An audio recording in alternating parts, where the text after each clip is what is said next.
Hi everyone, welcome back to BioClass. And this is Reshma. നമ്മൾ ഇന്ന് പറയാൻ പോകുന്നത് പ്രിൻസിപ്പിൾസ് ഓഫ് പ്ലാൻ പാത്തോളജി അല്ലെങ്കിൽ ഫൈറ്റോ പാത്തോളജിയെ കുറിച്ചിട്ടുള്ളതാണ്. പ്ലാൻ പാത്തോളജി അല്ലെ, നമ്മൾ അതിന് വേറെ യൂസ് ചെയ്യുന്ന ടേം ആണ് ഏത്? Phyto pathology. ഫൈറ്റോ എന്ന് വെച്ചാൽ എന്താണ്? പ്ലാന്റ്സ് എന്ന അർത്ഥത്തിലാണ് പറയുന്നത് അല്ലെ.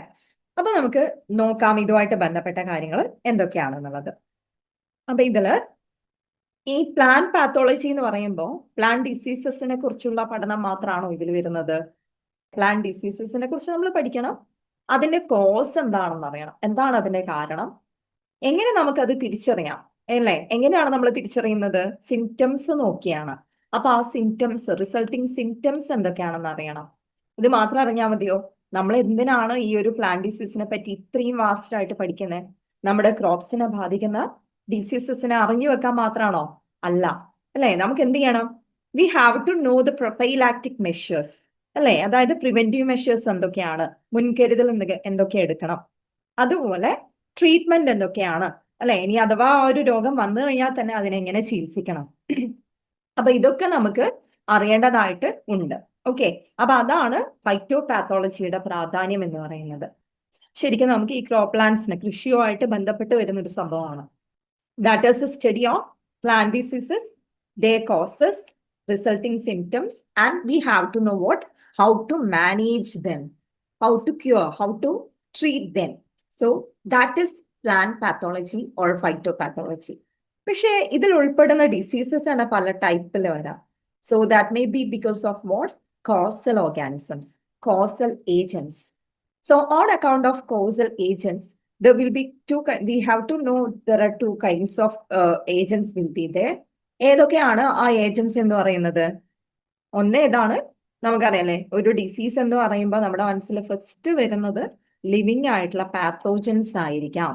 ബയോട്ടിക് ഏജൻസ് എന്നാണ് നമ്മൾ പറയുന്നത്. രണ്ടാമത്തത് നമ്മുടെ എൻവയോൺമെന്റുമായിട്ട് ബന്ധപ്പെട്ട വല്ല ഫാക്ടറും ആയിരിക്കാം. നോൺ ലിവിങ് ആയിട്ടുള്ള എന്തെങ്കിലും ഒരു ഫാക്ടർ ആയിരിക്കാം. അപ്പൊ അതാണ് എബയോട്ടിക് ഏജൻസ് എന്നുള്ള രീതിയിൽ പറയുന്നത്. ഇതില് ഈ ലിവിങ് തിങ്സിനെ കൊണ്ടുണ്ടാവുന്നത് നമുക്കറിയാം സ്പ്രെഡ് ചെയ്യും അല്ലെ, spread from one plant to another. Non living തിങ്സിനെ കൊണ്ടുണ്ടാവുന്നതോ സ്പ്രെഡ് ചെയ്യില്ല അല്ലെ. നമുക്ക് ആ രീതിയിൽ വേണം ഇത് പഠിക്കാൻ വേണ്ടി. അപ്പൊ നമുക്ക് നോക്കാം. First factor, that is biotic factor or biotic agents. So we can call them as infectious agents. Why do we call them infectious agents? അവർ ഇൻഫെക്ഷൻ ഉണ്ടാക്കും, അവര് സ്പ്രെഡ് ചെയ്യും ഡിസീസസ്. എന്ത് ചെയ്യും? They can spread disease from plant to plant അല്ലെ. രോഗാണുബാധ, അതാണ് ശരിക്കും ഈ ബയോട്ടിക് ആയിട്ടുള്ള ഡിസീസസ് എന്ന് പറയുന്നത്. പിന്നെ നമ്മൾ പറഞ്ഞു എന്താണ്? They can spread from plant to plant. നമുക്ക് നോക്കാം ഏതൊക്കെ തരത്തിലുള്ള പാത്തോജൻസ് ഉണ്ട്, അവര് കോമൺ ആയിട്ട് ഏതൊക്കെ ഡിസീസസ് ആയിരിക്കും ഉണ്ടാക്കുന്നത്. ഓക്കെ, അപ്പം അതിലെ ഫസ്റ്റ് വണ്ണാണ് എന്തെന്ന് പറയുന്നത്? ഫഞ്ചെ എന്ന് പറയുന്നത്. ഫഞ്ചേന്റെ കേസില് ഇത് മോസ്റ്റ് കോമൺ ആയിട്ട് വരുന്നതാണ്. ഭൂരിഭാഗം പ്ലാന്റ് ഡിസീസസ് എന്തായിരിക്കും? Around 70% of plant diseases are caused by fungi. അതാണ് ഇതിന്റെ പ്രത്യേകത എന്ന് പറയുന്നത്. ഫംഗസുകൾ നമുക്കറിയാം അല്ലെ, അവര് ഹെറ്ററോട്രോഫിക് ആണ്, അവർക്ക് സ്വന്തമായിട്ട് ഫുഡ് ഉണ്ടാക്കാൻ പറ്റില്ല. അവര് യൂക്യാരിയോട്സ് ആണ് അല്ലെ. യൂക്യാരിയോട്ടിക് ഹെറ്ററോട്രോഫിക് ഓർഗാനിസംസ് ആണ് ഫംഗസുകൾ എന്ന് പറയുന്നത്. അപ്പൊ നമ്മൾ കാണുന്ന ഒരു 70% പ്ലാന്റ് ഡിസീസസ് ഉണ്ടാക്കുന്നത് ആരാണ്? ഫംഗസുകളാണ്. നമുക്കത് കുറച്ച് എക്സാമ്പിൾസ് നോക്കാം. ഒന്ന് റസ്റ്റ്. റസ്റ്റും സ്മട്ടും ഒക്കെ നിങ്ങൾ പഠിച്ചിട്ടുണ്ടാവും അല്ലെ. അപ്പൊ റസ്റ്റ് ഡിസീസ് ഉണ്ട്, സ്മട്ട് ഡിസീസ് ഉണ്ട്, പൗഡറി മിൽഡ്യൂ, പിന്നെ എന്താണ്? റൂട്ട് റോട്ട്സ്, ലീവ് സ്പോട്സ്, അതുപോലെ ബ്ലൈറ്റ് അല്ലെ. ബ്ലൈറ്റ്, വാട്ടരോഗം എന്നൊക്കെ പറയും. അപ്പൊ ഈ രോഗങ്ങളൊക്കെ ഉണ്ടാക്കുന്നത് ആരാണ്? ഫംഗസുകളാണ്. ഓക്കെ, ഈ പറഞ്ഞിരിക്കുന്ന രോഗങ്ങളൊക്കെ എന്താണ്? ഫംഗസുകൾ. നമുക്ക് കുറച്ച് എക്സാമ്പിൾസ് നോക്കാം. ഇതാ പൗഡറി മിൽഡ്യൂ അല്ലെ. പൗഡറി മിൽഡ്യൂ നമുക്ക് ഡീറ്റെയിൽ ആയിട്ട് നോക്കാനുണ്ട്. അതുപോലെ സ്പോട്ട്, ബ്ലാക്ക് കളർ സ്പോട്ട് വരുന്നത് അല്ലെ. ബ്ലൈറ്റ് രോഗം, വാട്ടരോഗം. ഏകദേശം ഇതെന്ന് വെച്ചാല് ഈ സ്പോട്ടും ഈ ബ്ലൈറ്റും തമ്മിലുള്ള പ്രധാനപ്പെട്ട വ്യത്യാസം എന്ന് വെച്ചാല്, ബ്ലൈറ്റ് എന്ന് വെച്ചാൽ ഈ പൊള്ളിയ പാടുകൾ പോലെയാണ് ഉണ്ടാവുന്നത്. ഓക്കെ, ബേൺഡ് സ്പോട്സ് ആണ് ബ്ലൈറ്റ് എന്ന് പറയുന്നത്. അതാണ് ഇത് രണ്ടും തമ്മിലുള്ള പ്രധാനപ്പെട്ട വ്യത്യാസം എന്ന് പറയുന്നത്. ഇത് ഓൾറെഡി കൊടുത്തു ഇവിടെ. ലീവ് സ്പോട്സ് ഉണ്ട്, റസ്റ്റ് ഉണ്ട്. ഓക്കെ, അപ്പൊ ഇങ്ങനെയുള്ള ഡിസീസസ് ഒക്കെ ആരാണ് ഉണ്ടാക്കുന്നത്? ഫംഗസ് ആണ് ഉണ്ടാക്കുന്നത്. നമുക്ക് അടുത്തയിലേക്ക് പോയാലോ? അടുത്തത് ആരാണ്? ബാക്ടീരിയ. ബാക്ടീരിയ എങ്ങനെയാണ്? ദേ ആർ യൂണിസെല്ലുലാർ, ആദ്യം പ്രോകാരിയോട്ടിക് ഓർ യൂകാരിയോട്ടിക് ഏത് ടൈപ്പിലാണ് അവർ വരുന്നത്? ദേ ആർ പ്രോകാരിയോട്സ് ആണ് അല്ലെ, നമ്മൾ പഠിച്ചിട്ടുണ്ട് പ്രോകാരിയോട്സ് ആണ്. So they often enter the plant through the wounds. എവിടെയെങ്കിലും മുറിവുണ്ടെങ്കിലോ അല്ലെങ്കിൽ നാച്ചുറൽ ഓപ്പണിങ്സ്. എന്താണ് നാച്ചുറൽ ഓപ്പണിങ്സ് എന്ന് വെച്ചാൽ ഉദ്ദേശിക്കുന്നത്? ഒരു പ്ലാന്റിന് ഏതൊക്കെ തരത്തിലുള്ള ഓപ്പണിങ്സ് ഉണ്ടാവും? ഒന്ന് അതിന്റെ സ്റ്റൊമാറ്റ എന്ന് പറയും അല്ലെ. അതിന്റെ ഒരു ഓപ്പണിങ്ങിന്റെ പേരെന്താണ്? സ്റ്റൊമാറ്റ എന്നാണ് നമ്മൾ വിളിക്കുന്നത്. ലെൻഡിസെൽസ് കേട്ടിട്ടില്ലേ? സ്റ്റൊമാറ്റ ലീഫിലാണ്, ലെൻഡിസെൽസ് എന്താണ്? സ്റ്റെമ്മിലാണ് അല്ലെ. ഇങ്ങനെയുള്ള ചില എന്താണ് നാച്ചുറൽ ഓപ്പണിങ്സ് ഉണ്ടാവും. ഈ ഒരു ഓപ്പണിങ്സ് വഴിയോ അല്ലെങ്കിൽ എവിടെയെങ്കിലും കട്ട്സും വൂൺസും ഒക്കെ വന്നു കഴിഞ്ഞാൽ ആ വൂൺസ് വഴിയൊക്കെ കയറാൻ പറ്റുന്ന ഒന്നാണ് ഈ ബാക്ടീരിയ എന്ന് പറയുന്നത്. ബാക്ടീരിയയുടെ കേസിൽ ഇവരുണ്ടാക്കുന്ന ഡിസീസസ് ഏതൊക്കെയാണെന്ന് ഇവിടെ കൊടുത്തിട്ടുണ്ട്. ഏതൊക്കെയാണ്? സോഫ്റ്റ് റോട്ട് ഉണ്ട് അല്ലെ, leaf spots with yellow halos അല്ലെ, യെല്ലോ കളറേഷൻ ഉള്ള ലീഫ് സ്പോട്ട്സ് ഉണ്ടാവും. ബ്ലൈറ്റ്സ്, ചില ബ്ലൈറ്റ് രോഗങ്ങൾ ബാക്ടീരിയ ഉണ്ടാക്കുന്നതായിരിക്കാം. ഗാൾസ്, ഗാൾസ് എന്ന് പറയുമ്പോൾ ഇങ്ങനെ ചെറിയ എന്താ പറയാ ഉരുണ്ട ചെറിയ സ്പോട്ട്സ് കാണാം. ഓക്കെ, ഇങ്ങനെ പുറത്തേക്ക് തള്ളി നിൽക്കുന്ന തരത്തിലുള്ളത്, കുമിളകൾ പോലെയുള്ളത്. അതാണ് അതിനൊരു എക്സാമ്പിൾ ആയിട്ട് പറയുന്നതാണ് ക്രൗൺ ഗാൾ എന്ന് പറയുന്നത്. ഓക്കെ, ഒരു ഇതിൽ നിങ്ങൾക്ക് പറയാൻ പറ്റും ബാക്ടീരിയൽ ഡിസീസസ് അല്ലെ. സോഫ്റ്റ് സ്പോട്ട് ഉണ്ട്, സ്പോട്ട്സ് ഉണ്ട്, വിൽറ്റ് ഡിസീസ് ഉണ്ട്. ഇതൊക്കെ എന്താണ്? ബാക്ടീരിയൽ ഡിസീസസിൽ പെടുന്നതാണ്. നമ്മൾ പറയാൻ പോകുന്ന മൂന്നാമത്തെ കാറ്റഗറിയാണ് വൈറസസ് ആൻഡ് വൈറോയിഡ്സ് എന്ന് പറയുന്നത്. Viruses and viroids, they require A host living cell. We know ഈ വൈറസ് ആയാലും വൈറോയിഡ്സ് ആയാലും അവർക്ക് എന്ത് വേണം? ഹോസ്റ്റ് സെൽ, ഒരു ലിവിങ് സെല്ലിന്റെ ഉള്ളിൽ കയറിയാൽ മാത്രമേ അവര് ഇൻഫെക്ഷൻ ഉണ്ടാക്കുന്നുള്ളൂ. അതിൻ്റെ ഉള്ളിൽ കയറിയ ഉടനെ അവർ റെപ്ലിക്കേറ്റ് ചെയ്യും, അവരുടെ കോപ്പീസ് ഉണ്ടാക്കും, എന്നിട്ട് അല്ലെ, അങ്ങനെയുള്ളതാണ്. പിന്നെ വൈറസ് നമുക്കറിയാലോ. വൈറസ് എന്ന് പറയുമ്പോൾ എങ്ങനെയായിരിക്കും? എന്താ വൈറസും വൈറോയിഡ്സും തമ്മിലുള്ള ഡിഫറൻസ് എന്ന് പറയുന്നത്? വൈറസ് എന്ന് പറയുമ്പോൾ നല്ല കറക്റ്റ് ആയിട്ട് ഒരു പ്രോട്ടീൻ കോട്ട് ഉണ്ടാവും. ആ കോട്ടിൻ്റെ ഉള്ളിലായിട്ട് ന്യൂക്ലിക് ആസിഡ്, അതിന്റെ ജനറ്റിക് മെറ്റീരിയൽ ഉണ്ടാവും. അതാണ് വൈറസ് എന്ന് പറയുന്നത്. വൈറോയിഡ് ആണെങ്കിലോ, വൈറസ്, വൈറോയിഡ്, പ്രിയോൺസ് എന്നൊക്കെ കേട്ടിട്ടുണ്ടാവും അല്ലെ. വൈറോയിഡ് ആണെങ്കിൽ എന്തായിരിക്കും? ആ ന്യൂക്ലിക് ആസിഡ് മാത്രം ഉണ്ടാവും, ആ ഒരു പ്രോട്ടീൻ കോട്ട് അതിന് ഉണ്ടാവുന്നില്ല. അതാണ് വൈറോയിഡ്സ് എന്ന് പറയുന്നത്. ഓക്കെ, അപ്പൊ ഇത് സ്പ്രെഡ് ചെയ്യുന്നത് ഇൻസെക്ട് വഴിയാണ്. മെയിൻ ആയിട്ട് ഇതിന്റെ വെക്ടേഴ്സ് എന്ന് പറയുന്നത് ഇൻസെക്ട്സ് ആണ്. അപ്പൊ പ്രാണികള് വഴി ആണ് സാധാരണ കൂടുതൽ വൈറൽ ഡിസീസസും സ്പ്രെഡ് ചെയ്യുന്നത്. അപ്പൊ അതിന് എക്സാമ്പിൾസ് എന്ന് പറയുന്നത് മൊസൈക്ക് ഡിസീസ് ആണ്. ലീഫിൽ ഉണ്ടാകുന്ന മൊസൈക്ക് ഡിസീസ്, അതായത് yellow colouration, yellowing of leaves. Mosaic എന്ന് വെച്ചാൽ തന്നെ ക്ലോറോസിസ് ആണ് അവിടെ നടക്കുന്നത്. ക്ലോറോസിസ് എന്ന് വെച്ചാൽ ക്ലോറോഫിൽ നശിക്കുന്നു, അങ്ങനെ ഒരു മഞ്ഞ നിറാണ് അവിടെ ഉണ്ടാകുന്നത്. അതുപോലെ ലീഫ് ക്രിംഗ്ലിംഗ്, ലീഫ് സ്റ്റണ്ടിങ് ഗ്രോത്ത് ആണ്, വളർച്ച അങ്ങ് മുരടിച്ചു. ഓക്കെ, ഇങ്ങനെയുള്ള രോഗങ്ങൾ, ലീഫിൽ യെല്ലോ കളർ സ്പോട്ട് വരിക. അപ്പൊ അതൊക്കെയാണ് സാധാരണഗതിയിൽ എന്തെന്ന് പറയുന്നത്? വൈറസസ് എന്ന് പറയും. വൈറസസും വൈറോയിഡ്സും കൊണ്ടുണ്ടാവുന്ന പ്രശ്നങ്ങൾ എന്ന് പറയുന്നത്. ഇനി നമുക്ക് അടുത്ത് നോക്കാം നെമറ്റോഡ്സ്. അടുത്ത എന്താണ്? നെമറ്റോഡ്സ് ആണ്. നെമറ്റോഡ്സ് എന്ന് വെച്ചാൽ വളരെ ഇത് മൈക്രോസ്കോപ്പിക് ആയിട്ടുള്ള വിരകളാണ്. നെമറ്റോഡ് എന്ന് വെച്ചാൽ നമുക്കറിയാം വിരയാണെന്നറിയാം. വളരെ മൈക്രോസ്കോപ്പിക് ആണ്. സോയിലിൽ ഇവരുണ്ടാവും. സോയിലിന് പ്ലാന്റ്സിന്റെ റൂട്ട്സിനെയാണ് ഇവർ അറ്റാക്ക് ചെയ്യുന്നത്. എവിടെയാണ് അറ്റാക്ക് ചെയ്യുന്നത്? പ്ലാന്റ് റൂട്ട്സിനെ എഫക്ട് ചെയ്യുന്ന റൗണ്ട് വേംസ് ആണ്. ഓക്കെ, സെഗ്മെന്റ്സ് ഒന്നും ഇല്ല അല്ലെ. സെഗ്മെന്റഡ് ആണെങ്കിൽ സംഭവം മാറി, അനലിഡയായി. ഇത് നെമറ്റോഡയാണ്. അപ്പൊ നെമറ്റോഡ്സിൽ വരുന്ന പിന്നെ ആ ഒരു ചില പാരസൈറ്റിക് ആയിട്ടുള്ള നെമറ്റോഡ്സ് ഉണ്ട്. സോയിലിലാണ് ജീവിക്കുന്നത്. പ്ലാന്റിന്റെ റൂട്ട്സിനെയാണ് അവര് ഇൻഫെക്ട് ചെയ്യുന്നത്. ഓക്കെ, എഫക്ട് ചെയ്യുന്നത്. അപ്പൊ അങ്ങനെ അവരുണ്ടാക്കുന്ന ഡിസീസസ് ഏതൊക്കെയാ? ഒന്ന് റൂട്ട് നോട്ട്സ് ആണ്. ഇതാ ഈ കാണുന്നിരിക്കുന്നത് റൂട്ട് നോട്ട്സ് ആണ് ഇവിടെ കാണിച്ചിരിക്കുന്നത്. Means galls on the roots. Galls എന്ന് വെച്ചാൽ ചെറിയ ചെറിയ കുമ്പിളുകൾ പോലെ. ഓക്കെ, ആ ഒരു സ്ട്രക്ചർ വരും. സ്റ്റണ്ടഡ് ഗ്രോത്ത്, വളർച്ച മുരടിച്ചു. ഡിസ്കളേർഡ് റൂട്ട്സ്, റൂട്ട്സിന്റെ പല ഭാഗത്തും പല കളറിലുള്ള പാച്ചസ്, ബ്ലാക്ക് അല്ലെങ്കിൽ ബ്രൗൺ കളർ പാച്ചസ് ഉണ്ടാവും, കളർ ചേഞ്ചസ് ഉണ്ടാവും. അങ്ങനെയൊക്കെയാണ് നമുക്ക് ഈ ഒരു ഡിസീസിനെ തിരിച്ചറിയാൻ വേണ്ടിയിട്ട് പറ്റുന്നത്. ഇനി അടുത്തതാണ് ഊമൈസീഡ്സ് എന്ന് പറയുന്നത്.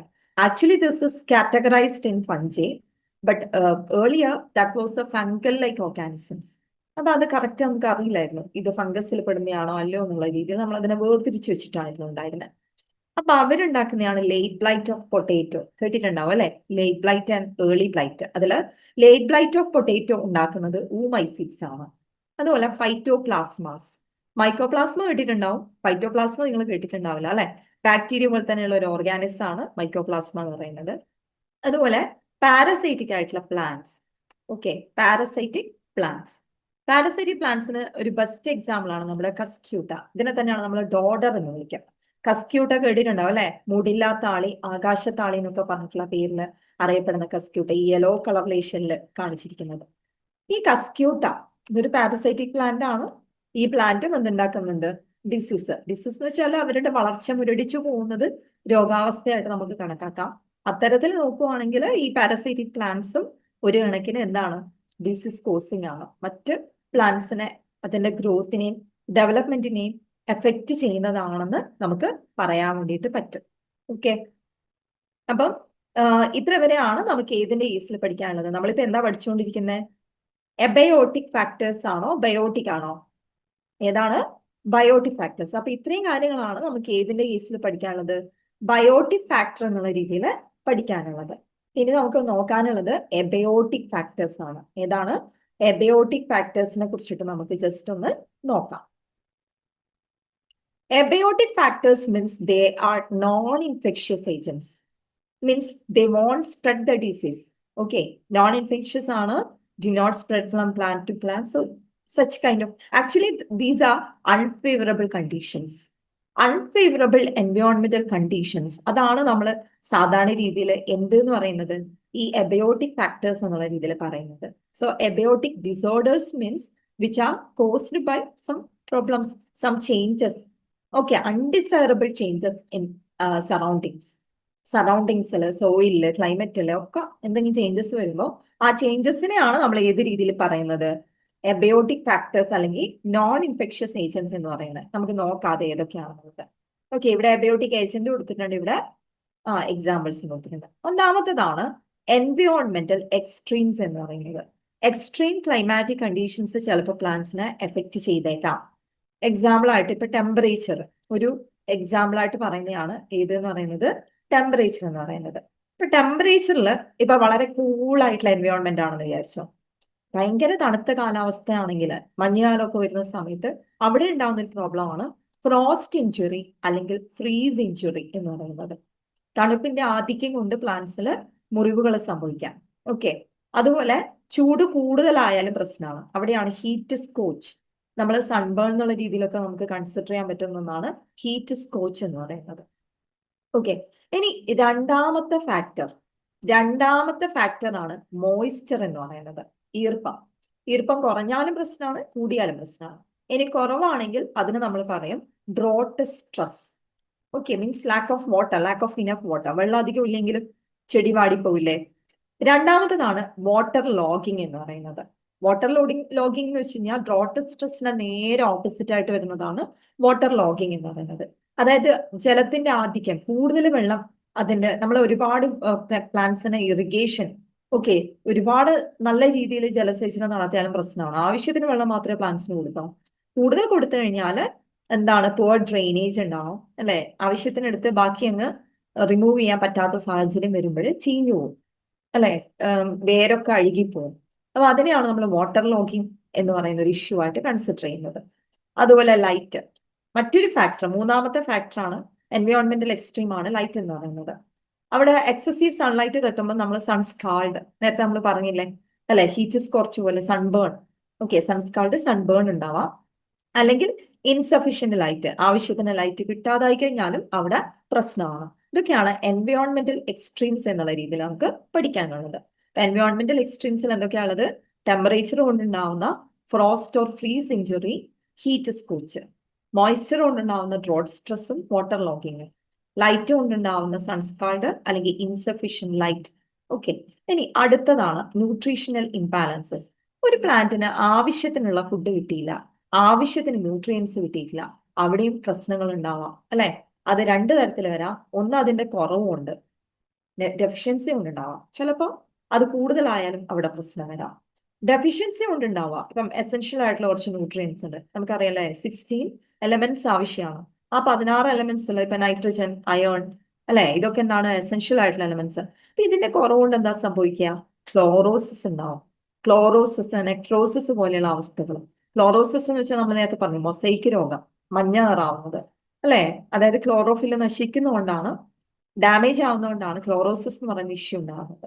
Okay, destruction of chlorophyll molecules. അതുപോലെ എക്സസ് ആയാലും പ്രശ്നമാണ്. അവിടെ നമ്മൾ ടോക്സിസിറ്റി എന്നാണ് പറയാ, മിനറൽ ടോക്സിസിറ്റി.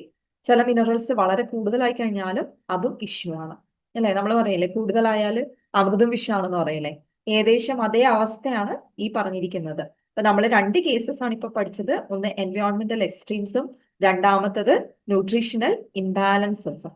നമുക്ക് മൂന്നാമത് ഏതൊക്കെയാണ് വരുന്നത്, എബയോട്ടിക് ഏജന്റ് ഏതാണെന്നുള്ളത് ഒന്ന് നോക്കാം.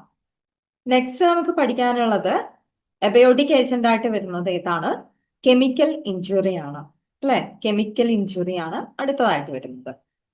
കെമിക്കൽ ഇഞ്ചുറി എന്ന് പറയുമ്പം നമ്മൾ സാധാരണ രീതിയിൽ പ്ലാന്റ്സിൽ പെസ്റ്റിസൈഡ്സ് അല്ലെ കീടനാശിനി തളിക്കാറുണ്ട്, കളനാശിനി ഹെർബിസൈഡ് യൂസ് ചെയ്യാം, അതേപോലെ വേറെന്ത് ഉപയോഗിക്കാം, ഫെർട്ടിലൈസർ യൂസ് ചെയ്യും അല്ലെ. ഇത്രയും കാര്യങ്ങൾ നമ്മൾ സ്വാഭാവികമായിട്ടും പ്ലാന്റ്സിന്റെ കേസിൽ നമ്മൾ ഉപയോഗിക്കില്ല അല്ലെ. ചെടി നടുന്ന സമയത്ത് വളം ഫെർട്ടിലൈസർ ആഡ് ചെയ്യാം, കളനാശിനി അതായത് ഹെർബിസൈഡ് ചേർക്കാം, കീടനാശിനി അഥവാ പെസ്റ്റിസൈഡ് ഇതൊക്കെ നമ്മൾ ഉപയോഗിക്കുന്നതാണ്. പക്ഷെ ഇതൊക്കെ എക്സസ് ആയാലോ, എക്സസ് ആയാലും പ്രശ്നമല്ലേ, കണ്ടിന്യൂസ് ആയിട്ട് ഉപയോഗിക്കുന്നത് പ്രശ്നമല്ലേ. അപ്പൊ അതാണ് കെമിക്കൽ ഇഞ്ചുറി എന്നാണ് ഉദ്ദേശിക്കുന്നത്. സോ പെസ്റ്റിസൈഡ് ഡ്രിഫ്റ്റ് എന്നാണ് കീടനാശിനി കൂടുതലായിട്ട് ഉപയോഗിക്കുമ്പോഴുള്ള കണ്ടീഷൻ പറയാം. ഹെർബിസൈഡ് ഡ്രിഫ്റ്റ് എന്നാണ് കളനാശിനി കൂടുതലായിട്ട് ഉപയോഗിക്കുമ്പോൾ. ദെൻ നമുക്ക് വേണമെങ്കിൽ ഫെർട്ടിലൈസർ ഡ്രിഫ്റ്റ് എന്നുള്ള രീതിയിൽ നമ്മുടെ വളം അല്ലെ, രാസവളം കൂടുതലായിട്ട് കെമിക്കൽ ഫെർട്ടിലൈസർ ഡ്രിഫ്റ്റ് എന്നുള്ള രീതിയിലും കൂടി പറയാം. വേറൊന്നാണ് പ്ലാന്റ്സിനെ ബാധിക്കുന്ന ഒന്നാണ് എയർ പൊല്യൂഷൻ. നിങ്ങളിപ്പോ പത്രത്തിലും ന്യൂസിലൊക്കെ കേട്ടിട്ടുണ്ടാവും, ഡൽഹി അല്ലെ, നമ്മുടെ ന്യൂഡൽഹി എന്താണ് വളരെ ക്രിട്ടിക്കൽ കണ്ടീഷനിലാണുള്ളത്, എയർ പൊല്യൂഷന്റെ അങ്ങനെ എക്സ്ട്രീം വേഴ്സ് കണ്ടീഷനിലാണുള്ളത്. അപ്പൊ ആ എയർ പൊല്യൂഷൻ നമ്മളെ മാത്രമാണോ ബാധിക്കുന്നത്? അല്ല, പ്ലാന്റ്സിനെയും കൂടി ബാധിക്കുന്നതാണ് അല്ലെ. അപ്പൊ കൂടുതലായിട്ട് ഓസോൺ ഉണ്ടാകുമ്പോഴും സൾഫർ ഡയോക്സൈഡിന്റെ ആധിക്യം കൊണ്ടോ, അതേപോലെ മറ്റ് എയർ പൊല്യൂട്ടൻസിന്റെ ആധിക്യം കൊണ്ടോ, കാർബൺ എമിഷൻസും ഉണ്ട്. അതൊക്കെ എന്ത് തരം ഇഞ്ചുറിയാണ് ഒരു പ്ലാന്റിന് ഉണ്ടാക്കുന്നത്? കെമിക്കൽ ഇഞ്ചുറിയാണ് ഉണ്ടാക്കുന്നത്. ഇനി അടുത്തതാണ് മെക്കാനിക്കൽ ഇഞ്ചുറി എന്ന് പറയുന്നത്. മെക്കാനിക്കൽ ഇഞ്ചുറി ഇപ്പൊ ഉദാഹരണത്തിന് നമ്മൾ ഒരു കടുത്ത ഒരു ചുഴലിക്കാറ്റോ കൊടുങ്കാറ്റോ ഒക്കെ വന്നു വിചാരിക്കുക അല്ലെ, പ്ലാന്റ്സ് ഇങ്ങനെ ആടി ഒലഞ്ഞ് അവരെന്ത് ചെയ്യും, അവർക്ക് ഡാമേജ് വരും അല്ലെ. അപ്പൊ അത് എന്താണ് ഡാമേജ് ഫ്രം വിൻഡ്, ഹെയിൽ, അതേപോലെ ഫാം എക്യുപ്മെന്റ് യൂസ് ചെയ്യുമ്പോഴും ഡാമേജ് വരാം, പ്രൂണിങ് മിസ്റ്റേക്സ് വരാം. ഓക്കെ, അപ്പം ഇതൊക്കെ ഏതായിട്ടാണ് നമ്മൾ കൺസിഡർ ചെയ്യുന്നത്? മെക്കാനിക്കൽ ഇഞ്ചുറി ആയിട്ടാണ്. പ്രൂണിങ് മിസ്റ്റേക്സ് എന്ന് പറയുമ്പോൾ നമ്മൾ കളയൊക്കെ പറിക്കുമ്പോഴേക്കും അവിടെ കുറച്ച് പ്രശ്നങ്ങൾ ഉണ്ടാവാം അല്ലെ. അതായത് നമ്മൾ വീഡ്സിനെ നശിപ്പിക്കുന്ന സമയത്ത് ചിലപ്പോൾ അടുത്തിരിക്കുന്ന പ്ലാന്റിനെ അത് ഇഫക്റ്റ് ചെയ്തേക്കാം. അപ്പൊ അതിനെയാണ് മെക്കാനിക്കൽ ഇഞ്ചുറി എന്ന് പറയുന്നത്. ഓക്കെ, ഇനി അടുത്തതായിട്ട് നമ്മൾ പറയാൻ പോകുന്നത് സോയിൽ കണ്ടീഷൻസ് ആണ്. സോയിൽ എന്തൊക്കെ പ്രശ്നങ്ങൾ ഉണ്ടാവാം? ചിലപ്പോൾ pH ഇംപ്രോപ്പർ ആയിരിക്കാം അല്ലെ. മണ്ണിനൊരു pH റേഞ്ച് ഉണ്ട്, അത് നിലനിർത്തണം. അതേപോലെ സോയിൽ കോമ്പാക്ഷൻ, മണ്ണിലുള്ള സോയിൽ പാർട്ടിക്കിൾസിന്റെ ആ ഒരു അളവ്, അതിന്റെ ഘടന, സ്ട്രക്ചർ, ഒക്കെ അതായത് ആവശ്യത്തിന് നമ്മൾക്ക് അറിയാം അല്ലെ, എയർ ഹോൾസ് വേണം, എയർ ക്യാവിറ്റീസ് സോയിലിന്റെ ഉള്ളിൽ വേണം. അങ്ങനെയാണെങ്കിൽ പ്ലാന്റ്സിന്റെ വേരിന് ആഴ്ന്നിറങ്ങാനൊക്കെ പറ്റൂ, ആവശ്യത്തിന് വെള്ളത്തിനെ വലിച്ചെടുക്കാൻ പറ്റൂ. Then poor aeration. അപ്പം ഇതൊക്കെയാണ് വേഴ്സ് ആയിട്ടുള്ള soil conditions that causes plant diseases. പ്ലാന്റ്സിന്റെ ഡെവലപ്മെന്റിനെയും ഗ്രോത്തിനെയും ബാധിക്കുന്ന എബയോട്ടിക് ഫാക്ടേഴ്സിനെ കുറിച്ചിട്ടാണ് നമ്മളിപ്പോ പറഞ്ഞിരിക്കുന്നത്. ക്ലിയർ അല്ലേ? അപ്പൊ നമ്മള് ബയോട്ടിക് ഫാക്ടറും പഠിച്ചു, എബയോട്ടിക് ഫാക്ടറും പഠിച്ചു. ഇനി നമുക്ക് പഠിക്കാനുള്ളത് പ്ലാന്റ് ഡിസീസസിന്റെ കോമൺ സിംറ്റംസ് ഏതൊക്കെയാണ്, ആ സിംറ്റംസ് വെച്ച് നമ്മൾ എങ്ങനെ പ്ലാന്റ് ഡിസീസിനെ ക്ലാസിഫൈ ചെയ്യും എന്നുള്ള കാര്യത്തിലാണ് നമ്മൾ നോക്കുന്നത്. ഓക്കെ, അപ്പോ സിംറ്റംസ് ഓഫ് പ്ലാന്റ് ഡിസീസസ് എന്ന് പറയുന്നത്, actually what you mean by the symptom? ഒരു രോഗലക്ഷണം എന്ന് വെച്ചാൽ എന്താണ്? നമുക്ക് അതുവരെയുള്ളതിൽ നിന്ന് എന്തോ ഒരു വ്യത്യസ്തത ഉണ്ടാവും അല്ലെ, എന്തോ ഒരു change, detectable change, visible change, നമുക്ക് കാണാൻ പറ്റുന്ന എന്തോ ഒരു മാറ്റം ഉണ്ട് അവിടെ അല്ലെ. ആ മാറ്റത്തിനെയാണ് നമ്മൾ സിംറ്റം എന്ന് വിളിക്കുന്നത്. ഒരു പ്ലാന്റ് ഡിസീസ് ഒരു പ്ലാന്റിന് ബാധിച്ച രോഗമാണ്, അതിന്റെ ലക്ഷണം എന്ന് പറയുമ്പോൾ അത് എന്തൊക്കെ ആയിരിക്കാം? ആ പ്ലാന്റിന്റെ കളറിൽ ചേഞ്ച് ഉണ്ടാവാം അല്ലെ? ഷേപ്പില് ചിലപ്പോൾ വളർച്ച മുരടിച്ചു പോവാം. അപ്പൊ ഷേപ്പില് സൈസിൽ വ്യത്യാസം വരാം. ഫങ്ഷൻ അതുവരെ ചെയ്തുകൊണ്ടിരിക്കുന്ന ഒരു ഫങ്ഷൻ അതിന് ഫ്രൂട്ടിങ് അല്ലെ, ഫ്ലവറിങ് ഒക്കെ കറക്റ്റ് ടൈമിന് നടക്കാതെ ഇരിക്കാം. അങ്ങനെ അതുവരെ നടന്ന ഫങ്ഷനിൽ ചെറിയ വ്യത്യാസം വരാം. അപ്പൊ ഇതൊക്കെയാണ് സിംറ്റം എന്ന് പറയുന്നത്, സിംറ്റംസ് ഓഫ് പ്ലാന്റ് ഡിസീസസ് എന്ന് പറയുന്നത്. So actually symptom of plant disease means what? It's a visible or detectable change. We can see those changes with our eyes. Okay, in the color and in the shape and okay, color COLOUR ആണ്. In the color, shape or function of the plant in response to a disease causing agent. So that is a symptom. നമുക്കത് കുറച്ച് സിംറ്റംസിനെ base ചെയ്തിട്ട് രോഗങ്ങൾ എന്തൊക്കെയാണെന്നുള്ളത് നോക്കാം. ഒന്നാമത്തെ കേസാണ് നമ്മൾ പറയുന്നത് symptoms due to nature, structure and appearance of visible pathogens. എന്താണ് symptoms due to nature, structure and appearance of visible pathogens? അതായത് നമുക്ക് കാണാൻ പറ്റുന്ന പാത്തോജൻസ് ഉണ്ടാവില്ലേ, ആ പാത്തോജൻസിന്റെ എഫക്റ്റ് ചെയ്യുന്നത് നമുക്ക് കാണാൻ പറ്റും, അറിയാൻ പറ്റും. നേക്കഡ് ഐസ് കൊണ്ട് നമുക്ക് അറിയാൻ പറ്റും. അപ്പൊ നമുക്ക് കാണാൻ പറ്റുന്ന ആ ഒരു രോഗകാരി, അപ്പൊ അതിന്റെ നേച്ചർ അതെങ്ങനെയാണ്, അതിന്റെ ഘടന എങ്ങനെയാണ്, അതെങ്ങനെയാണ് അപ്പിയർ ചെയ്യുന്നത്, ഏത് രൂപത്തിലാണ് ആ രോഗത്തെ ഉണ്ടാക്കുന്നത്, അപ്പൊ അതിനെയൊക്കെ ബേസ് ചെയ്തിട്ടുള്ള സിംറ്റംസ് ആണ് നമ്മൾ ഫസ്റ്റ് പറയുന്നത്. അപ്പൊ അതിൽ വരുന്ന ഒന്നാണ് മിൽഡ്യൂസ് എന്ന് പറയുന്നത്. മിൽഡ്യൂസ് രണ്ട് ടൈപ്പിലുണ്ട്. മിൽഡ്യൂസ് എന്ന് വെച്ച് കഴിഞ്ഞാൽ എന്താണ്, സ്പോട്സ് ഉണ്ടാവാം. അപ്പൊ ചിലപ്പോൾ വൈറ്റ് കളറുള്ള സ്പോട്ട് ആയിരിക്കും, ചില കേസിൽ ഗ്രേ കളർ സ്പോട്ട് ആയിരിക്കും, ചിലപ്പോൾ ബ്രൗൺ കളറിലായിരിക്കും സ്പോട്ട് ഉണ്ടാവുന്നത്, വയലറ്റ് കളറിൽ സ്പോട്ട് ഉണ്ടാവാം. അങ്ങനെ പല പല കളറിൽ സ്പോട്സ് അങ്ങ് ഉണ്ടാവാം. ഓക്കെ, അതാ ഇവിടെ കാണിച്ചിട്ടുണ്ട്.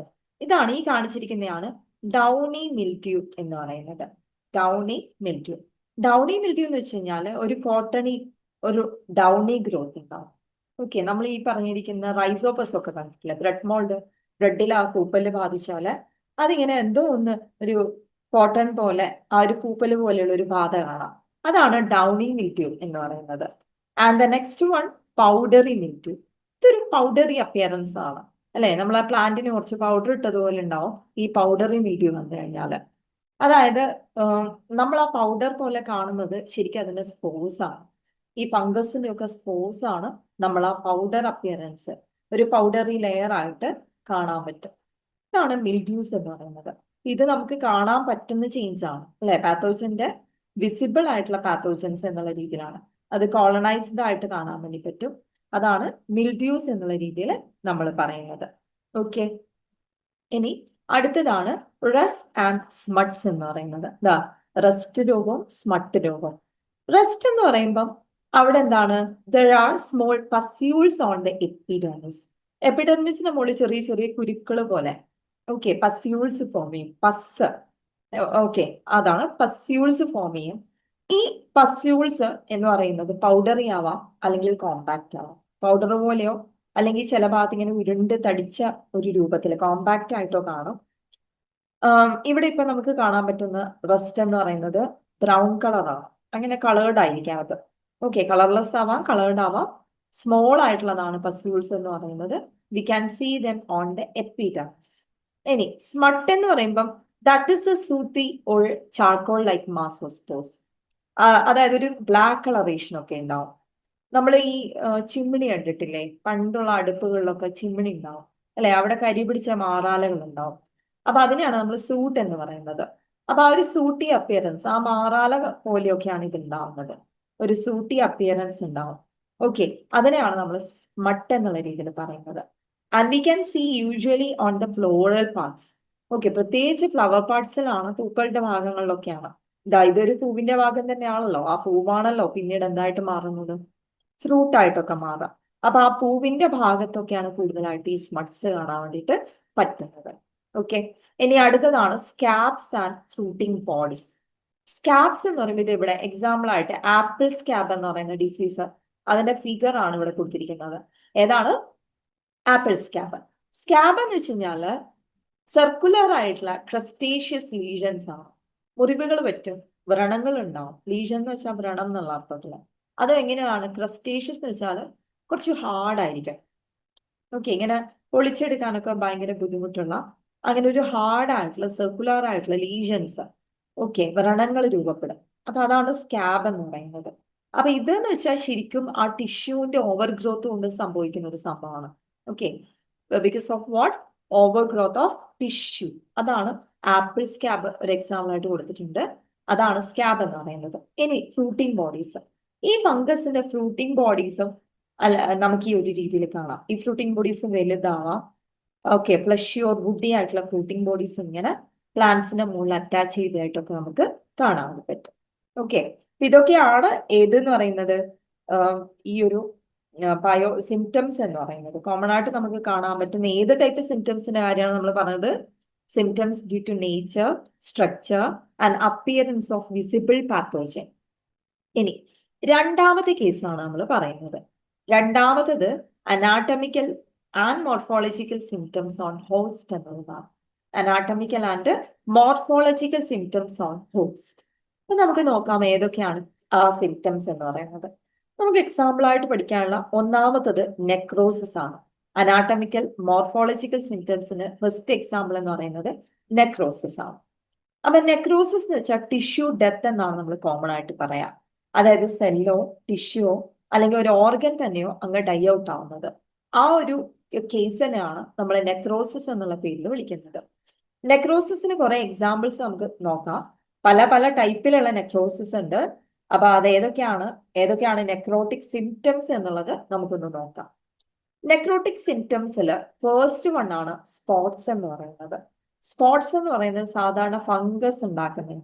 പഠിക്കണം, ഏതാ ഉണ്ടാക്കുന്നത്? സ്പോട്സ്, ഫംഗസുകൾ ഉണ്ടാക്കുന്നതാണ് നമ്മൾ സ്പോട്സ് എന്ന് പറയുന്നത്.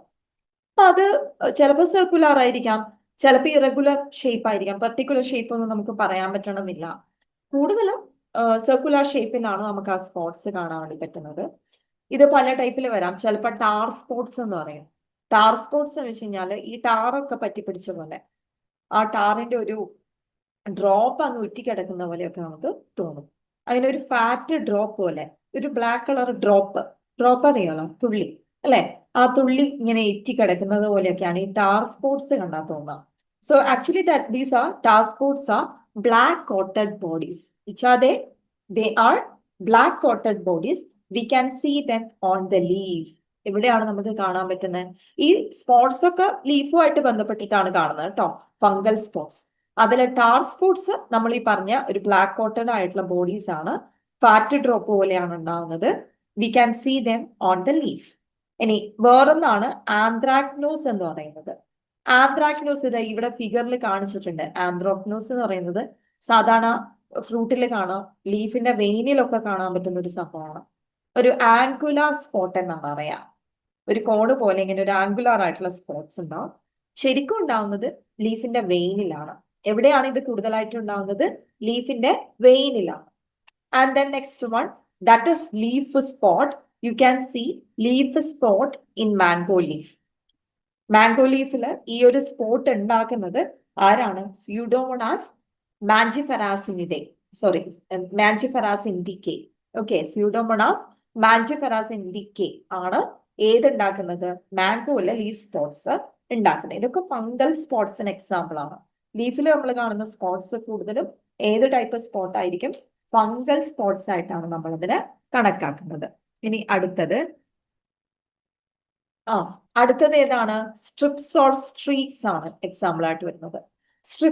സ്ട്രീക്സ്. അപ്പൊ സ്ട്രിപ്പ് ഡിസീസ് എന്ന് പറയുമ്പോൾ കുറച്ച് നീളത്തിലുള്ള സ്പോട്ടിനെയാണ് നമ്മൾ സ്ട്രിപ്പ് അല്ലെങ്കിൽ സ്ട്രീക്ക് എന്നുള്ള രീതിയിൽ പറയാം. ഇതിന് എക്സാമ്പിള് ബാർലിയുടെ ലീഫിൽ കാണാൻ പറ്റുന്നതാണ്. ഇതുണ്ടാക്കുന്നത് ഒരു വിരയാണ്, ഒരു നെമറ്റോഡാണ്. അതിന്റെ പേരെന്താണ്? ഹെൽമിന്തോസ്പോറിയം. ഓക്കെ, ഇനി അടുത്തതാണ് കാങ്കർ. കാങ്കർ എന്ന് പറയുമ്പോൾ തന്നെ നിങ്ങൾക്ക് ഏത് ഡിസീസ് ഓർമ്മ വരും? ഏതാണ്? സിട്രസ് കാങ്കർ ഡിസീസ് ഓർമ്മ വരും അല്ലെ? അപ്പൊ അത് നമ്മുടെ എന്താണ് നാരകങ്ങളില്, സിട്രസ് ഫ്രൂട്ട്സിലൊക്കെ നമുക്ക് ഇത് കാണാം അല്ലെ? കാങ്കർ എന്ന് പറയുന്നത്. കാങ്കർ എന്ന് വെച്ച് കഴിഞ്ഞാൽ ഒരു ഡെഡ് ഏരിയ ആണ്. അത് സ്റ്റെമ്മിന്റെ ബാർക്കിലാവാം, എന്താ പറയാ, ഒരു വുഡ് ആവാം, കോർട്ടെക്സിലാവാം. ആ സ്റ്റെമ്മിൽ ഉണ്ടാവുന്ന ആ ഒരു ഡെഡ് ഏരിയനെയാണ്, കുറച്ച് വലിയ റഫ് ഏരിയാസ് ആണ് കാങ്കേഴ്സ് എന്ന് വിളിക്കുന്നത്. അപ്പൊ അതിനൊരു എക്സാമ്പിൾ ആയിട്ട് പറയുന്നത് നമ്മുടെ സിട്രസ് കാങ്കർ ആണ്. സിട്രസ് പ്ലാന്റ്സിനെ ബാധിക്കുന്നത്. ഓക്കെ, നാരങ്ങ അതിനൊക്കെ ബാധിക്കുന്നത്. അപ്പൊ അത് ഉണ്ടാക്കുന്നത് ആരാണ്? സാന്തോമോണാസ് സിട്രി ആണ്. It is caused by Xanthomonas citri. ഇവിടെ കാണിച്ചിട്ടുണ്ട് ഇല്ലല്ലോ അല്ലെ? ഇവിടെ കാണുന്നില്ലേ? സാന്തോമോണാസ് സിട്രി. ഓക്കെ, ക്ലിയർ അല്ലേ? ഇനി അടുത്തത് നമ്മൾ പറയുന്നത് ബ്ലൈറ്റ് ഡിസീസ് ആണ്. ബ്ലൈറ്റ് എന്ന് പറയുന്നത് actually that is a burned appearance, പൊള്ളിയ പാടുകൾ പോലെ ഉണ്ടാവും. അപ്പൊ അതിന് എക്സാമ്പിൾ ആയിട്ട് നമുക്ക് പഠിക്കാനുള്ളത് പൊട്ടറ്റോയുടെ ലേറ്റ് ബ്ലൈറ്റും വീറ്റിന്റെ ലീഫ് ബ്ലൈറ്റും ആണ്. അതിവിടെ കൊടുത്തിട്ടുണ്ട്. പൊട്ടറ്റോന്റെ ലേറ്റ് ബ്ലൈറ്റ് ആണ് ഇവിടെ കൊടുത്തിരിക്കുന്നത്. ലേറ്റ് ബ്ലൈറ്റ് ഓഫ് പൊട്ടറ്റോ അതുണ്ടാക്കുന്നത് ഏതാണ്? ഏത് ഫംഗസ് ആണ്? ഫംഗസുകളാണ് ഇത് രണ്ടും ഉണ്ടാക്കുന്നത്, ബ്ലൈറ്റ് ഡിസീസസ് ഉണ്ടാക്കുന്നത്. ഫൈറ്റോഫ്തോറ ഇൻഫെസ്റ്റൻസ് ഉണ്ടാക്കുന്നതാണ്. നമ്മൾ മുന്നേ പഠിച്ചതായിരിക്കുന്നു തോന്നുന്നു. അതേപോലെ leaf blight. Okay, leaf blight ഇതാ ഈ കാണുന്നതാണ് ലീഫ് ബ്ലൈറ്റ് എന്ന് പറയുന്നത്. ഓഫ് വീറ്റ്, നെല്ലിൽ ഉണ്ടാകുന്ന ബ്ലൈറ്റ് രോഗം അതുണ്ടാക്കുന്നത് ആൾട്ടർനേറിയ ടെന്യൂസ് ആണ്. ഓക്കെ, ബ്ലൈറ്റ് ഡിസീസസും സ്പോട്സും ഒക്കെ കൂടുതലും ഫംഗസുകളാണ് ഉണ്ടാക്കുന്നത്. ഈ ബ്ലൈറ്റ് രോഗം ഉണ്ടാക്കുന്നത് ഏതാണ്? ഫംഗസ് ആണ്. ഇനി അടുത്തതാണ് ഡാമ്പിംഗ് ഓഫ് എന്ന് പറയുന്നത്. ഡാമ്പിംഗ് ഓഫ് എന്ന് പറയുമ്പോൾ വീക്ക് ആവുക. ഒരു സ്റ്റെമ്മിന്റെ ബേസൽ പാർട്ടില്ലേ, അടിഭാഗം വളരെ വീക്ക് ആയിട്ട് ultimately that plant collapse to the ground. മെല്ലെ ആ ചെടി മൊത്തത്തിൽ അങ്ങ് വീണു പോകും. ഓക്കെ, ഒരു ശക്തി ഇല്ലാത്ത പോലെ ഉണ്ടാവും. അതാണ് ഡാമ്പിംഗ് ഓഫ് എന്ന് പറയുന്നത്. ഒരു തരത്തിൽ പറഞ്ഞാൽ തൈകളുടെ വാട്ടം എന്നാണ് പറയാ. അപ്പൊ അതുണ്ടാക്കുന്നത് ഫംഗസുകളാണ്. ഏതൊക്കെ ഫംഗസുകൾ വരും? പിത്തിയം വരും, ഫിസേറിയം വരും, phytophthora. Okay, പിത്തിയം, fusarium and phytophthora ഇവരൊക്കെയാണ് ഈ ഡാമ്പിംഗ് ഓഫ് ഡിസീസ് ഉണ്ടാക്കുന്നത്. ക്ലിയർ അല്ലേ? അപ്പൊ ഇത്രയൊക്കെയാണ് നമുക്ക് ഏത് ടൈപ്പിൽ പഠിക്കാനുള്ളത്? ഈ പറഞ്ഞിരിക്കുന്നത് നമ്മുടെ എന്താണ് അനാട്ടമി ആൻഡ് മോർഫോളജിക്കൽ ആയിട്ടുള്ള ആ ഒരു ഘടന വെച്ചിട്ടൊക്കെ നമുക്ക് പറയാനുള്ള എന്താ പറയാ ഡിസീസസ് എന്ന് പറയുന്നത്, അല്ലെങ്കിൽ സിംറ്റംസ് എന്ന് പറയുന്നത്. ഇനി നമ്മൾ പറയാൻ പോകുന്ന മൂന്നാമത്തെ ടൈപ്പാണ് സിംറ്റംസ് ആണ് ഹൈപ്പർട്രോഫി ആൻഡ് ഹൈപ്പർപ്ലാസിയ. ഹൈപ്പർട്രോഫിയും ഹൈപ്പർപ്ലാസിയയും. ഹൈപ്പർട്രോഫി എന്ന് വെച്ച് കഴിഞ്ഞാല് അവിടെ ഏത് സെല്ലിനെയാണോ ഈ ഒരു പാത്തോജൻ ഇൻഫെക്ട് ചെയ്തത് ആ സെല്ല് വലുതാവാൻ തുടങ്ങും, അതിന്റെ സൈസ് കൂടി വരാൻ തുടങ്ങും. അതാണ് ഹൈപ്പർട്രോഫി എന്ന് പറയുന്നത്. അത് ഒരു ക്യാൻസറസ് ആയ പോലെ ഇങ്ങനെ പുറത്തേക്ക് കാണാൻ പറ്റും. അതേസമയം ഹൈപ്പർപ്ലാസിയ എന്ന് വെച്ച് കഴിഞ്ഞാല് അവിടെ സെല്ലിന്റെ നമ്പർ ആണ് കൂടുന്നത്. ഓക്കെ, ഹൈപ്പർട്രോഫിയിൽ സെല്ലിന്റെ സൈസ് കൂടുമ്പോഴുണ്ടാവുന്ന ഡിസീസ് ആണ്. ഹൈപ്പർപ്ലാസിയ എന്ന് പറയുമ്പോൾ സെല്ലിന്റെ നമ്പർ കൂടുന്നതിനെയാണ് ഹൈപ്പർപ്ലാസിയ എന്ന് പറയുന്നത്. അതുപോലെ ഇവിടെ ഹൈപ്പർട്രോഫിയുടെ കുറച്ച് എക്സാമ്പിൾസ് അല്ലെങ്കിൽ ഹൈപ്പർട്രോഫീഡ് ആയിട്ടുള്ള സിംറ്റംസ് ഏതൊക്കെയാണെന്നുള്ളത് ഇവിടെ കൊടുത്തിട്ടുണ്ട്. നമുക്കത് ഡീറ്റെയിൽ ആയിട്ട് പഠിക്കാനുണ്ട്. അപ്പൊ അതിൽ ഒന്നാമത്തെ ഏതാണ്? ഗാൾസ് ആണ്. ഏതാണ് ഒന്നാമത്തെ? ഏതാണ്? ഗാൾസ് ആണ്.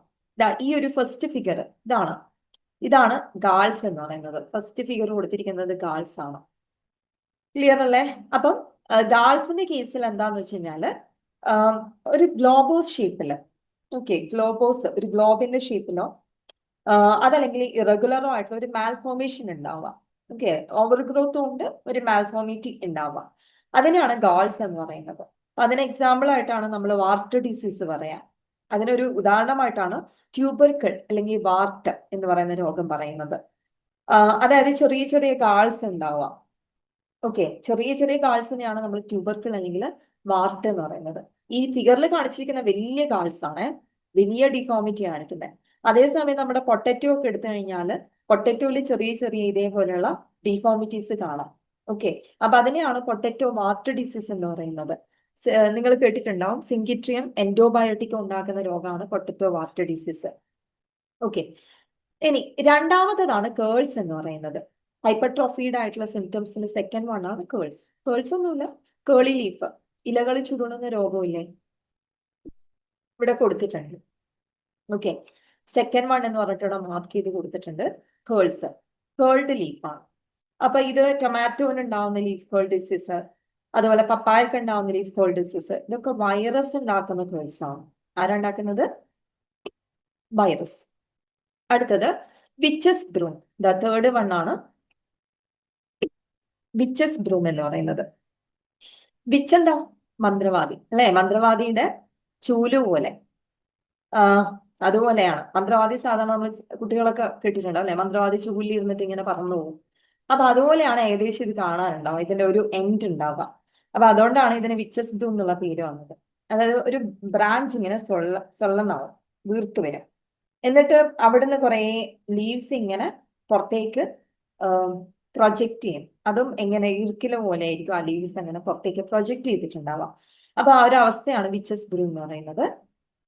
Then fourth one, floral abnormalities. ഇവിടെ കാണാം ചില റോസ് പൂക്കളൊക്കെ ഉണ്ടാക്കി കഴിഞ്ഞാൽ ഇങ്ങനെയാ ഉണ്ടാവുക. ഉണ്ടാവുമ്പോൾ തന്നെ കുറെ അബ്നോർമാലിറ്റീസ്, പ്രശ്നങ്ങൾ ഉണ്ടാവും അല്ലെ. ചില ഭാഗം ഫ്ലഷി ലീഫ് പോലെ ഉണ്ടാവും. അങ്ങനെ ഫ്ലോറൽ പാർട്സിന് ഈ ഒരു പ്രശ്നം ഉണ്ടാവുന്നത് ഫംഗൽ ഇൻഫെക്ഷൻ കൊണ്ടാണ്. എന്തുകൊണ്ടാണ് ഉണ്ടാവുന്നത്? Fungal infection. അതിനൊരു എക്സാമ്പിൾ ആണ് ആൽബിഗോ കാൻഡിഡ എന്ന് പറയുന്ന ഫംഗൽ ഇൻഫെക്ഷൻ. ഒരു എക്സാമ്പിൾ ആയിട്ട് നമുക്കിതിന് പറയാൻ പറ്റും. ഓക്കെ, അപ്പം ഇതൊക്കെയാണ് ഹൈപ്പർട്രോഫി ആൻഡ് ഹൈപ്പർപ്ലാസിയ റിലേറ്റഡ് ആയിട്ടുള്ള സിംറ്റംസ് എന്ന് പറയുന്നത്. നമ്മളിപ്പോ പറഞ്ഞത് 3 തരത്തിലുള്ള സിംറ്റംസിനെ കുറിച്ചിട്ടാണ്. അപ്പോൾ 3 തരത്തിലുള്ള സിംറ്റംസിനെ കുറിച്ച് പറഞ്ഞു. അതുപോലെ biotic factors and abiotic factors of plant diseases ആണ് നമ്മൾ പറഞ്ഞത്. വളരെ ഇമ്പോർട്ടന്റ് ആയിട്ടുള്ള ഒരു ഭാഗം തന്നെയാണ് നമുക്ക് ഈ പഠിക്കാനുള്ളത് എന്ന് പറയുന്നത്. ഇത് നോട്ട് ചെയ്യണം. ഹൈപ്പർട്രോഫി എന്ന് വെച്ച് കഴിഞ്ഞാൽ സെല്ലിന്റെ എൻലാർജ്മെന്റ് ആണ്. ഹൈപ്പർപ്ലാസിയ എന്ന് പറയുമ്പോൾ സെൽസിന്റെ നമ്പർ ഇൻക്രീസ് ചെയ്യുന്നത്, normal increase in cell number, that is hyperplasia. Clear അല്ലേ?